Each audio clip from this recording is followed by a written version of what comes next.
Հալեպում սիրիական բանակի հաղթանակներին ի պատասխան զինված ահաբեկչական խմբերը հրթիռակոծել են քաղաքի խաղաղ բնակչությանը։ Այս անգամ թիրախում հայաշատ Նորգյուղ եւ Վիլաներ թաղամասերն էին։ Հրթիռներից մեկն ընկել է Վիլաներում գտնվող Հինդոյան ընտանիքի տան մոտ, նրանց պատկանող խանութի վրա։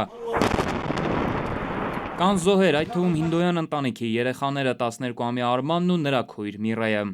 Արդեն իսկ 5-6 զոհեր ունեցանք վերջին մի քանի ժամերուն ընթացքին եւ դասնյակ վիրավորներ, ապահովական վիճակը շատ վատն է։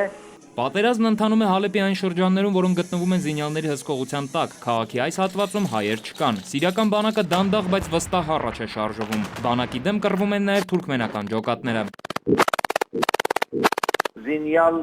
հագատիր ընդդիմությունը ընդհանրապես թուրքմաններով լեցված խջողված է։ Հիմա դժոխային է Հալեպի վիճակը։ Հրթիռակոծությունը դատապարտել եւ վերջին օրերին Սիրիայում տեղի ունեցող զարգացումների նկատմամբ մտահոգություն է հայտնել Հայաստանի արտգործնախարարությունը։ Հայաստանի Հանրապետության նախագահի հանձնարարականով արտաքին գործերի նախարարությունը դիվանագիտական խողովակով քայլեր է կատարում իրավիճակը մեղմացնելու ուղղությամբ։ Նախագահի հանձնարարությամբ